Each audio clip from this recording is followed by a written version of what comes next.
নমস্কাৰ। আকৌ এটি মোৰ স্বৰচিত কবিতা পাঠ কৰিবলৈ ওলাইছোঁ। তাত যদি কিবা ভুলভ্ৰান্তি হয় আপোনালোকে আঙুলিয়াই দিয়ে যেন।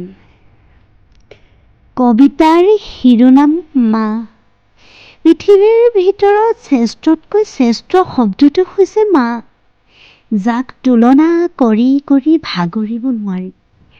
যাৰ পৰা পৃথিৱীৰ এই সৌন্দৰ্য উপভোগ কৰিছোঁ সেইগৰাকী হৈছে মা। দুখতো সুখ, পেৰসী, উচ্ছ্বাস, উদ্দীপনা, প্ৰেৰণাৰ প্ৰতি হোৱাগৰাকী হৈছে মা। কেতিয়াও হতাশ নকৰি উচ্ছ্বাস জগাই হাতত হাত থৈ দুই হাত আগুৱাই যাবলৈ দিয়াগৰাকী হৈছে মা, নহয় জানো? নাজানো কিয় মাৰ বৰ্ণনা দিলে দুচকু সেমেকি উঠে। সেয়ে চাগে মাৰ প্ৰতি থকা মৰম ভালপোৱা।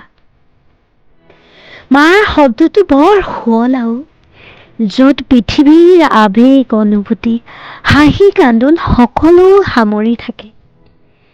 9 মাহ 9 দিন গৰ্ভত লৈ পৃথিৱীত আমাক ঠাই দিলা মা। মা তোমাক ধন্যবাদ।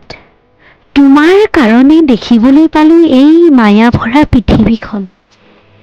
মোৰ কপালখন ভাল, ভগৱানে উপহাৰ হিচাপে মা তোমাক দিলে। ভগৱানৰ ওচৰত প্ৰাৰ্থনা কৰিছোঁ মা সদায় সুখত থাকক, মা সদায় হাঁহি থাকক, মা সদায় মা হৈয়ে থাকক। মা তোমাক শতকোটি প্ৰণাম জনাইছোঁ মোৰ জন্মদাত্ৰী হোৱাৰ বাবে। পৃথিৱীৰ আটাইতকৈ বুজিবলৈ চেষ্টা কৰাগৰাকী হৈছে মা। সঁচাকৈ মা শব্দটো বৰ শুৱলা আৰু মধুময়ো। ধন্যবাদ।